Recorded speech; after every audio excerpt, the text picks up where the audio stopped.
अभी तक का उर्दू खबरनामा लेकर आपका मेज़बान रहमत कलीम आपकी खिदमत में हाजिर है। बुलेटिन का आगाज सुर्खियों के साथ।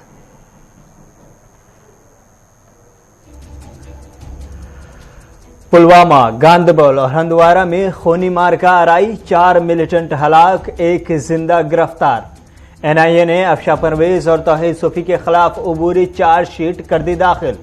भगवंत मान ने पंजाब के गवर्नर से की मुलाकात, सरकार बनाने का पेश किया दावा, 16 को हल्फबर्दारी। यूपी में योगी आदित्यनाथ की दोबारा हल्फबर्दारी में ताखीर, आज आ रहे हैं दिल्ली, होली बाद हल्फबर्दारी। पीएम मोदी के बाद अमित शाह भी पहुंचे गुजरात, साल के आखिर तक गुजरात असेंबली के होंगे इंतखाबात।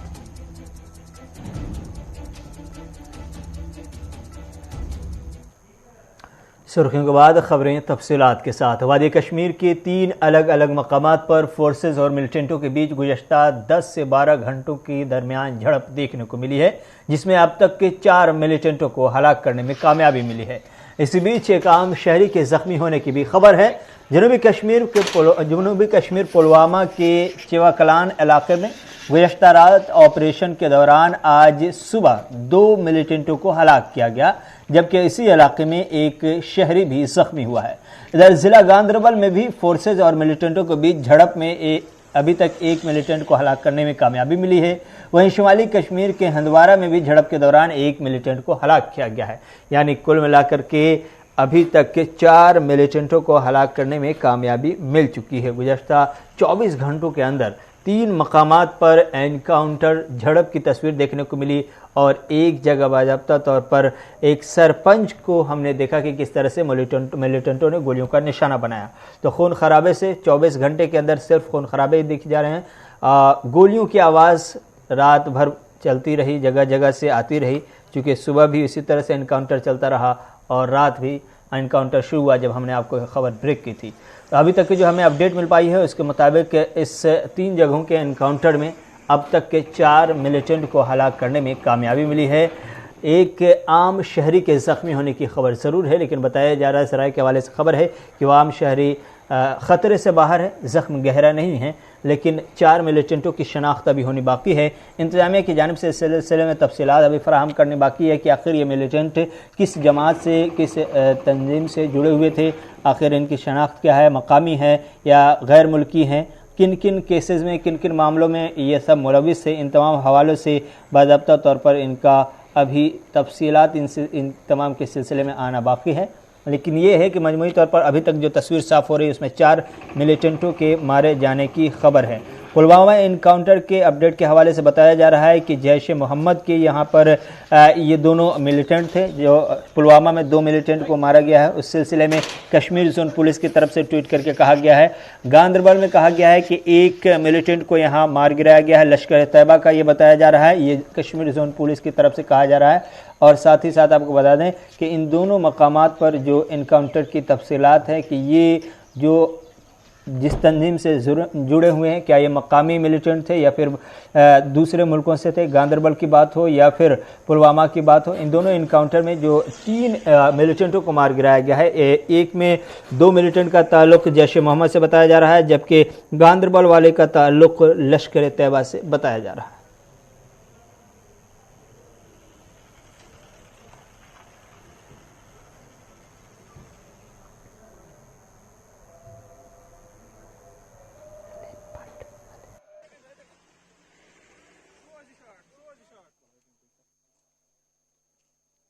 के साथ हंदवारा से शमीम भट्ट जुड़ चुके हैं। शमीम, बहुत बहुत शुक्रिया। क्या कुछ ताज़ा तरीन अपडेट है आपके पास? आप किस इलाके में हैं? कितने मिलिटेंट मारे गए हैं? क्या ऑपरेशन ख़त्म हुआ? ताज़ा तरीन अपडेट क्या है आपके पास?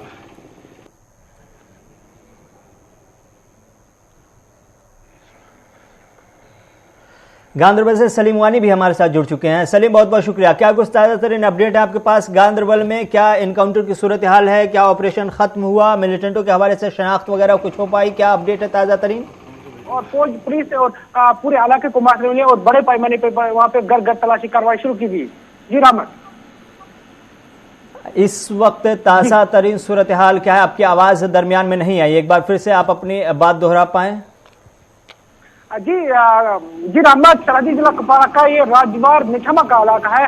वहां पे फौज और पुलिस को एक मुसद्दी का इत्तला मिलने पर फौज ने पूरे इलाके को मुआयने में लिया और तकरीबन सवेरे 5:30 बजे के करीब जो है मिलिटेंटों ने फौज के ऊपर फायरिंग शुरू की। जवाबी कार्रवाई में एक मिलिटेंट वहां पे मारे गए हैं।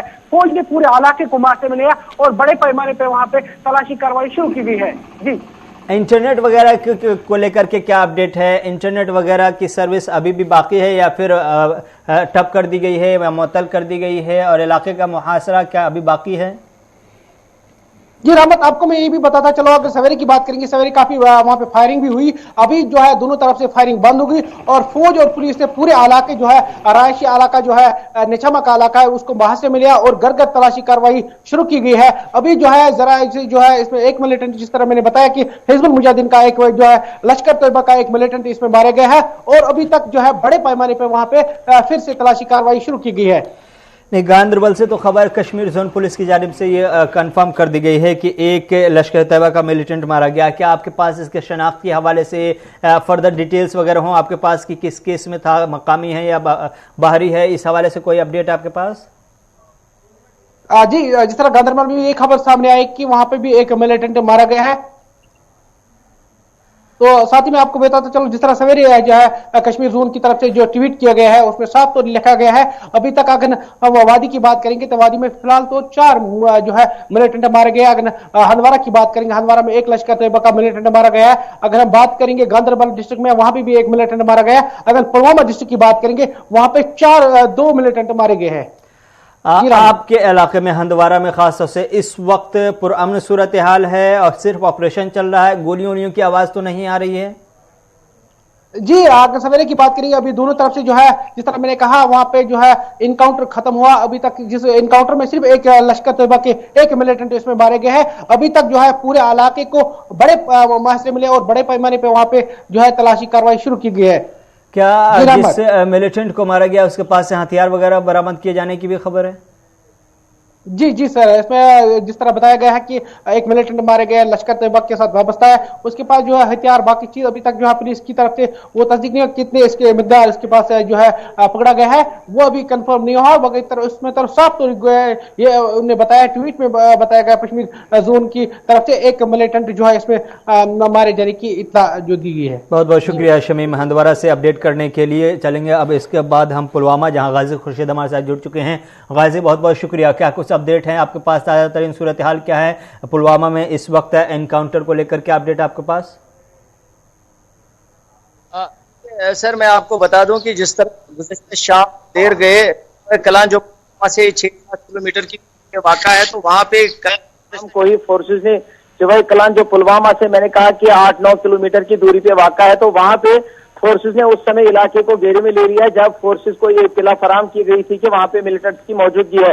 तो उसी के आधार पे वहां पूरा ये जो इलाका है उसको कॉर्डन ऑफ किया गया और ये जो है सर्च ऑपरेशन वहां पे शुरू किया गया। तो अगरचे सर्च ऑपरेशन एनकाउंटर में तब्दील हो गया, वो गुज़श्ता रात को ही एनकाउंटर में तब्दील हुआ जो पूरी रात जारी रहा और पूरी रात गोलियों की गनगरज से जितने भी इलाके आसपास के इलाके थे वो गोलियों की गनगरज से दहल उठे। तो वहीं पे मैं आपको बता दूं कि इस एनकाउंटर में 2 मिलिटेंट मारे जा चुके हैं, जिसमें दोनों एक लोकल बताया जाता है जबकि दूसरा मिलिटेंट फॉरेनर बताया जाता है और जिनका ताल्लुक गैर ममनुआ तंजीम लश्कर तैयबा से है। और वहां पे जहां पे ये एनकाउंटर हुआ था उस इलाके का नाम चिवई कलान है और वहां पे बाज़ाब्ता तौर 2 डेड बॉडीज को भी रिकवर किया गया है और सर्च ऑपरेशन अभी तक जारी था और अभी कुछ देर बाद अब वहां से फोर्सेस आहिस्ता आहिस्ता निकलना शुरू हुए हैं और सर्च ऑपरेशन पूरी रात जारी रहा, एनकाउंटर भी पूरी रात चलता रहा और सुबह होते ही वहां पे 2 डेड बॉडीज को रिकवर किया गया और इस समय की जो सूरत हाल है यहाँ से फौज आहिस्ता आहिस्ता करके अब वापस निकल रही है। जिन मिलिटेंटों को मारा गया है, क्या उनके हवाले से कोई अपडेट शनाख्त हो पाई है? ये तय हो पाया है कि मकामी था या दूसरे मुल्कों का था? क्या हथियार वगैरह भी बरामद किए गए हैं? देखिए, जिस तरह से पुलिस ने भी ट्वीट किया है कि इन 2 मिलिटेंटों में एक मिलिटेंट फॉरेनर बताया जाता है, उसकी बाकायदा पुलिस के बतौर शनाख्त भी हुई है, लेकिन दूसरा लोकल जो मिलिटेंट इस एनकाउंटर में मारा जा चुका है उसकी शनाख्त अभी तक नहीं हुई है, लेकिन वहां से दोनों डेड बॉडीज को रिकवर किया गया है। वहीं पे मैं आपको बता दूं कि यहाँ इस एनकाउंटर में ये जो बस्ती से बाहर एक मजहबी इदारा था जहां पे बच्चे भी पढ़ते हैं, लेकिन आज की डेट में वहां पे बच्चे जारी तालीम नहीं थे। बच्चों को सर्दियों के आयाम में ही वहां से शिफ्ट किया गया था बस्ती के किसी एक मकान में, लेकिन यहाँ पे आज इस दारुल उलूम में, इस मजहबी इदारे में बच्चे जारी तालीम नहीं थे और जुज़वी तौर इस दारुल उलूम को ये जो है उसको बचाया गया है। और मिलिटेंट्स के हवाले से मैं बता दूं कि 2 डेड बॉडीज को रिकवर किया गया है और अब एनकाउंटर जो है ये आहिस्ता आहिस्ता करके समाप्त हो रहा है। बहुत बहुत शुक्रिया गाजी तफसीलात फराहम करने के लिए। सलीम वानी भी हमारे साथ फोन लाइन पर पहुंचे हैं। सलीम गांदरबल से हैं। सलीम, क्या कुछ तफसीलात है गांदरबल में इस वक्त है? क्या सर्च ऑपरेशन चल रहा है? इनकाउंटर क्या सूरत हाल है? अपडेट आपके पास क्या है? मिलिटेंट जो हलाक हुआ है उस हवाले से क्या अपडेट? देखो रहमत, जो आज रात को 2:30 बजे इनकाउंटर हुआ था गांदरबल के नुनर इंसल्स इलाके में, तो उसमें सुबह जो पुलिस ने ट्वीट किया था कि एक मिलिटेंट को मार गिराने की सूचना मिली थी और अभी तक जो दूसरा मिलिटेंट, क्योंकि जो सूत्रों के मुताबिक 2 मिलिटेंट ट्रैप हुए थे, दूसरे मिलिटेंट की तलाश है। और अभी डीआईजी सेंट्रल कश्मीर सुजीत कुमार जो आईपीएस अफसर है वो भी थोड़ी देर पहले गांदरबल पहुंचे और सीनियर ऑफिसर जो एसएसपी गांदरबल आर्मी के जो सीनियर ऑफिसर्स है उस इलाके को घेराबंदी करके हुए रात के 2:30 बजे से, और एक मिलिटेंट को जो अभी उसकी तलाश चल रही है, एक मिलिटेंट को मार गिराने में इनको सफलता मिली है। 2 मिलिटेंटों की जो इन्होंने ये दी थी कि 2 मिलिटेंट अंदर घर में छुपे बैठे थे, एक मिलिटेंट को मारने में वो कामयाब है, तो दूसरे मिलिटेंट की तलाश जारी है। अभी ऑपरेशन चल रहा है। एडजॉइनिंग जो एरियाज है उनको भी कार्टन ऑफ किया गया है, मजीद फोर्सेस को बुलाया गया है और सारे जो एग्जिट एंट्री पॉइंट्स है वो सील किए गए हैं। ये पिछले कितने घंटों का वाकया है? क्या इस वक्त जो रोजमर्रा की डेली लाइफ है वो मुतासिर होती हुई दिखाई दे रही है? इंटरनेट वगैरह की खदमात के हवाले से क्या अपडेट है? नहीं, अभी जो श्रीनगर लेह कौमी शाहरा है बिल्कुल उसकी 1 किलोमीटर ऊपर जो इलाका है तो वहां पे ये ऑपरेशन चल रहा है, लेकिन हाईवे को ओपन रखा गया है और इंटरनेट भी चलता है, लेकिन जरूर जो सिक्योरिटी ग्रुप है उसको पूरी तरह से कवर अप किया है। मतलब सारे अफसर जो गांदरबल डिस्ट्रिक्ट के पूरे पुलिस अफसर उनको तैनात किया गया है और मजीद जो सीआरपी और आर्मी के जो 24 आवर वहां पे पूरी तरह से कार्डन ऑफ किया गया है। इंटरनेट चलता है लेकिन सिक्योरिटी कवर अप को पूरी तरह से 3 सिक्योरिटी कवर अप रखे हैं, पूरी तरह से सिक्योरिटी ग्रुप लगा है। बहुत बहुत शुक्रिया सलीम तफसीलात फराहम करने के लिए। तो जम्मू कश्मीर में बाज़ाब्ता तौर पर 24 घंटों के अंदर जिस तरह से तस्वीरें हमें इनकाउंटर की और मारकाराई की देखने को मिली है, उसके नतीजे में 3 मकामात पर इनकाउंटर की खबरें मिली और तीनों जगह से जो अब तक खबर मिली है कि 4 मिलिटेंटों को हलाक करने में कामयाबी मिली है। एक आम शहरी जख्मी हुआ है। अच्छी बात यह रही कि बहुत ज़्यादा इसमें सिविलियन का भी, फौज का भी कोई नुकसान नहीं हुआ। नौजवानों को वरगलाने और तशद्दुद के रास्ते पर ले जाने के इल्ज़ाम में गिरफ्तार किए गए अफशा परवेज जुराबी और तौहीद लतीफ़ सूफ़ी के खिलाफ कौमी तहक़ीक़ाती एजेंसी यानी NIA ने चार्जशीट दाखिल कर दी है। ये एक सप्लीमेंट्री चार्जशीट है जो इन दोनों के केस में दाखिल किया गया है। इन पर इल्ज़ाम है कि दाइश के मिशन को वॉइस ऑफ हिंदी नामी मैगजीन के जरिए बढ़ाने की कोशिश कर रहे थे ये दोनों। इस मैगजीन का एक ही मकसद बताया जा रहा है कि इसके जरिए नौजवानों को गुमराह करके तशद्दुद का रास्ता इख्तियार करने के लिए वरगलाया जा रहा था। आपको बता दें कि अफशा परवेज न सिर्फ दाइश को ऑपरेट कर रहा था बल्कि अफगानिस्तान पाकिस्तान में जो ISIS का काम है वो भी देख रहा था और इसमें काफ़ी सरगर्म रुकन के बतौर काम कर रहा था, जिसमें उसकी जिम्मेदारी नौजवानों को मिलिटेंसी में भर्ती से मुतल्लिक थी। ये बयान NIA की जानिब से दायर अबूरी चार्जशीट में दी गई है।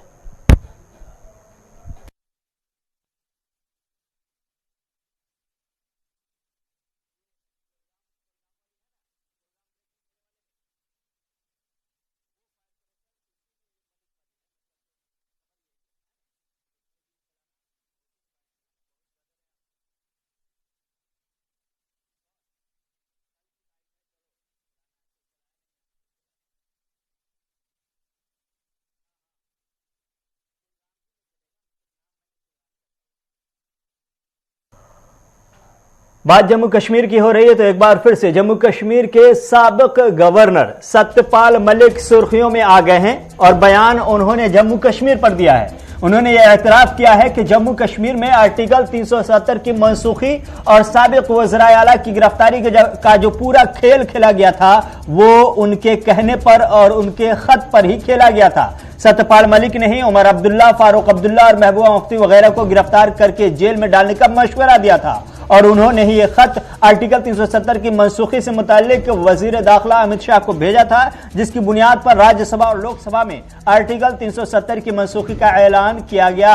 हालांकि जिस वक्त ये सब कुछ चल रहा था उस वक्त सत्यपाल मलिक बार बार ये कह रहे थे कि उन्हें कुछ मालूम नहीं कि दिल्ली में क्या चल रहा है, और आज वो खुद एतराफ कर रहे हैं कि इस खेल के पीछे का असली सिकंदर अमित शाह नहीं बल्कि सत्यपाल मलिक हैं। उस वक्त जब 5 अगस्त को ये सब सूरत हाल पैदा हो चुकी थी, उससे पहले बार बार मीडिया एहलकार भी सवाल पूछ रहे थे और जम्मू कश्मीर की सियासी जमातों के रहनुमा भी मिल करके इनसे पूछ रहे थे कि आखिर ये चल क्या रहा है। तो इस पर सत्यपाल मलिक का जो बयान था वो अभी भी सबको याद है। वो कह रहे थे कि दिल्ली क्या कुछ कर रही है मुझे नहीं मालूम, दिल्ली के बारे में मुझे खबर नहीं है, लेकिन कुछ भी गलत नहीं होगा। इस तरह के बयानात सत्यपाल मलिक के आ रहे थे। लेकिन इस वक्त एक प्रोग्राम के दौरान उन्होंने गुज़श्ता शब एक प्रोग्राम के दौरान बाकायदा तौर पर इस चीज का एतराफ किया कि सत्यपाल मलिक ही असल सिकंदर है उस 370 के हटाने के पीछे का, और साबिक वज़राए आला चाहे वो फारूक अब्दुल्ला हो, उमर अब्दुल्ला हो, महबूबा मुफ्ती हो, इन तमाम को गिरफ्तार करके जेल में डालने का। क्या कुछ कहा गया है सत्यपाल मलिक की जानिब से, वो भी एक बार सुन लीजिए। 370 की जब मैं गया तो रोज बयान आता था महबूबा का कि जिस दिन ये हटेगी खून की नदियां बह जाएंगी। फारूक अब्दुल्ला कहता था झंडा उठाने वाला कोई नहीं मिलेगा। मैंने प्रधानमंत्री को कहा कि आप इसको, मैं आपकी मेरी चिट्ठी पे होना था वो काम। मैंने कहा मैं चिट्ठी भेजता हूँ, उसको राज्यसभा में पेश करके इसको हटा दो और मैं देखता हूँ कौन क्या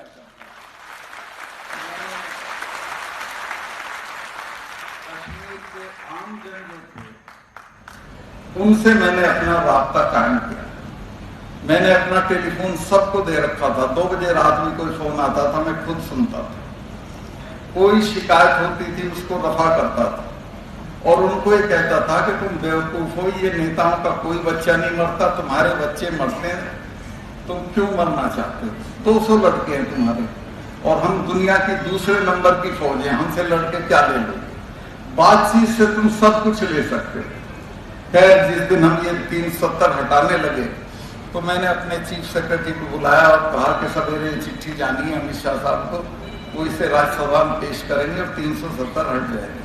तो बोला 370 हट रही है? मैं कहा कहने 1000 आदमी मारना पड़ेगा।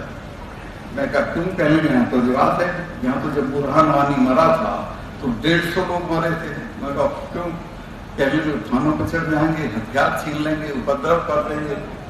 मैंने कहा कुछ नहीं करेंगे, चिड़िया भी नहीं बोलने की, तुम बेफिक्र रहो। तीनों चीफ मिनिस्टर शाम को गिरफ्तार करके जेल भेज दिए। कुत्ता नहीं भौंका, चिड़िया नहीं। मैंने तो अभी प्रधानमंत्री जी से कहा कि इन्हें क्यों बुला के यहाँ चाय पिलाई? इन्हें तो छोड़ना भी नहीं चाहिए था। अभी 2-3 साल शेख अब्दुल्ला 10 साल जेल में रहा। मैं कहे 2-3 साल तो रहते, कुछ ठीक हो जाते, लेकिन बुला दिए उन्होंने। बुलाने से लोगों को ये हो गया कि यही आएंगे। फिर जिस दिन गिरफ्तार हो रहे थे उस दिन चीफ सेक्रेटरी ने मेरे से कहा साहब वो तो अफसर अंदर नहीं जा रहे पुलिस वाले। मैं क्यों नहीं जा रहे? कहेंगे वो डरे हुए कि ये फिर आएंगे पावर में तो हमारी दुर्गति हो जाएगी। मगर मेरी बात कर रहा हूँ उनसे। उसने आदमी भेजा पुलिस वाला और वो गया, उनसे मिला अफसरों से कि लोग गवर्नर साहब बात करना चाह रहे हैं। मैंने कहा तुम अंदर क्यों नहीं जा रहे? कहते साहब क्या बताएं, दाएं करने लगे। मैं कहा सुनो या तो 10 मिनट में जाके इन्हें गिरफ्तार कर लो और नहीं तो तुम भी गिरफ्तार हो जाओगे। मैं नया सेट भेजता हूँ अफसरों का, ये भी गिरफ्तार। 10 मिनट में सब गिरफ्तार हो गए। ना कुत्ता भौंका, ना चिड़िया बोली, और फिर अपना वहां पड़े रहे। किसी के नाक पे चूहे ने काट लिया, किसी मतलब दुर्गति हो गई कि किसानों को अब और दबा के नहीं रखा जा सकता। ये अपना हक लेके रहेंगे। बातचीत से नहीं लोगे तो लड़ाई से लेंगे, लड़ाई से नहीं मिलेगा तो हिंसा से लेंगे। लेकिन मेरी ये राय है दिल्ली वालों को, मैं उन्हें ये अदा देता भी रहता हूँ ये राय कि साहब इनसे आप पंगा मत लो, ये बहुत ही ध्यान है।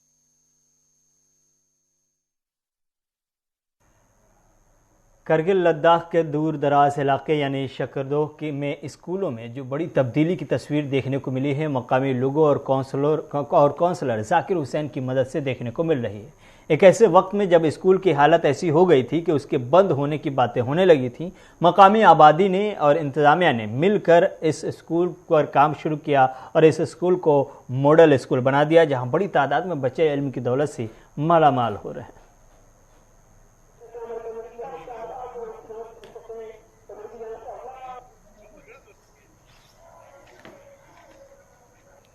स्कूल शकरदो पहला स्कूल नहीं है जिसको हम मॉडल पैटर्न पे लेके जा रहे हैं। इससे 2 साल पहले हमने लमसू मिडिल स्कूल लमसू को हमने मॉडल पैटर्न पर ऑलरेडी लेके रखा हुआ है। एजुकेशन डिपार्टमेंट की मदद लेकर वहाँ पूरा स्टाफ प्रोवाइड करके उन स्कूल्स पे रोल बढ़ा के उन स्कूल्स को बेहतरीन तरीके से हम चलाने की कोशिश करेंगे। हर किस्म के बच्चे को, चाहे वो किसी अमीर का हो या गरीब का हो, हर एक को मतलब क्वालिटी एजुकेशन प्रोवाइड करने की कोशिश करेंगे। यहाँ सब जुड़ा हुआ है। आज तो पेरेंट्स भी जुड़ चुके हैं, हर पेरेंट्स इस मिशन में जुड़ चुके हैं, जिसकी वजह से हमें आज ये कामयाबी देखने को मिला है। मुझे सबसे बड़ी खुशी इस बात की है कि जो इंथुसिज्म, जो जोश, जो वलवला मुझे पेरेंट्स और छोटे छोटे बच्चे और स्टाफ में जो देखने को मिल रहा है, उन सारी चीज़ों को देखकर मुझे लगता है कि हम इस स्कूल को यकीनन इस सब डिवीजन के अंदर ही नहीं, पूरे लद्दाख रीजन में एक मॉडल बना के बहुत जल्दी हम एक मॉडल बना के पेश करेंगे। तो इस स्कूल में हमने एक इनरोलमेंट जो हमारी जो कम्युनिटी बेस और पब्लिक ने इसको अडॉप्ट भी किया है, तो बड़ी खुशी की महसूस हुई कि यहाँ मैंने देखा छोटे नन्हे नन्हे बच्चे, शायद आपने भी देखे होंगे, वो 25-30 के करीब बच्चे थे। पहले ये हमारा school at the verge of close होने जा रहा था, लेकिन यहाँ के कम्युनिटी ने, यहाँ के पेरेंट्स ने, यहाँ के सीसी साहब ने, इन्होंने सबने इनिशिएटिव लिया, तो मुझे भी मदऊ किया गया, तो मैं भी यहाँ पे देखने आया। जहाँ तक स्टाफ की बात है, तो स्टाफ यहाँ, जैसे मुझे इन्होंने बताया अभी जेडीओ साहब ने, कि 7 लोग यहाँ पे हैं, और दूसरा इंफ्रास्ट्रक्चर इंस्टीट्यूशन का आप भी देख रहे हो, मैंने भी देखा है। तो ये और इस वक्त एक बड़ी खबर आ रही है अखिलेश यादव और आजम खान से मुताल्लिक। ज़राए के हवाले से इस वक्त की सबसे बड़ी खबर, आजम खान और अखिलेश यादव रुकने पार्लियामेंट की कुर्सी नहीं खाली करेंगे, यानी लोकसभा की मेंबरशिप नहीं छोड़ेंगे। असेंबली इंतखाबात में कामयाब होने के बाद भी ये फैसला किया गया है। ज़राए के हवाले से अभी खबर मिल रही है कि लोकसभा से इस्तीफा दोनों नहीं देंगे। हालांकि असेंबली इंतखाबात में दोनों को जीत मिली है, आजम खान भी और अखिलेश यादव दोनों अपनी सीट बचाने में कामयाब हो गए, लेकिन इस वक्त ज़राए के हवाले से खबर मिल रही है कि चूंकि ये पहले से दोनों लोकसभा के मेंबर हैं, इसलिए अब ये फैसला किया गया है। ज़राए के हवाले से खबर है कि लोकसभा से इस्तीफा नहीं देंगे, यानी लोकसभा की सीट खाली नहीं करेंगे। असेंबली की सीट पर फिर से इंतखाबात होंगे। ये दोनों, चाहे वो करहल से लड़ रहे हो, अखिलेश यादव को कामयाबी मिली हो, या रामपुर में आजम खान को कामयाबी मिली हो, इन दोनों सीटों पर एक बार फिर से ज़िमनी इंतखाबात होंगे। चूंकि जो खबर मिल रही है ज़राए के हवाले से कि लोकसभा की मेंबरशिप दोनों नहीं छोड़ेंगे, यानी लोकसभा से दोनों इस्तीफा देने से इनकार करते हुए नजर आ रहे हैं। जो फैसला किया गया है, ज़राए के हवाले से खबर मिल रही है कि आजम खान और अखिलेश यादव लोकसभा के इंतखाबात में कामयाब हुए थे, पार्लियामेंट पहुंचे थे और पार्लियामेंटेरियन है, लेकिन साथ ही साथ इस असेंबली इंतखाब में भी अपनी किस्मत आजमा रहे थे, जिसमें कामयाब भी हुए। अखिलेश यादव भी जीत गए करल सीट से और साथ ही साथ आजम खान भी रामपुर से जीत गए थे। अब खबर मिल रही है कि इन दोनों ने मन बनाया है कि वो लोकसभा के ही मेंबर रहेंगे, असेंबली में नहीं जाएंगे, यानी यूपी असेंबली में नहीं जाएंगे। उन दोनों सीट से बाज़ाब्ता तौर पर इस्तीफा दे सकते हैं बहुत जल्द, लेकिन खबर मिल रही है कि ये लोकसभा के मेंबर रहेंगे, पार्लियामेंट में ही रहेंगे, असेंबली में नहीं जाएंगे। ये बाज़ाब्ता तौर पर फैसला किया गया है। ज़राए के हवाले से खबर है, कंफर्मेशन अभी बाकी है, पार्टी की जानिब से भी कंफर्मेशन होना बाकी है, लेकिन खबर मिल रही है कि अखिलेश यादव और आजम खान ने लोकसभा की मेंबरशिप छोड़ने से इनकार कर दिया है और मन बनाया है कि वो असेंबली न जाकर के लोकसभा यानी पार्लियामेंट में ही रहेंगे। इसके साथ उर्दू खबरनामा यहीं पर खत्म हुआ चाहता है। अपने मेजबान रहमत कलीम को याद दीजिए। खुदा हाफिज।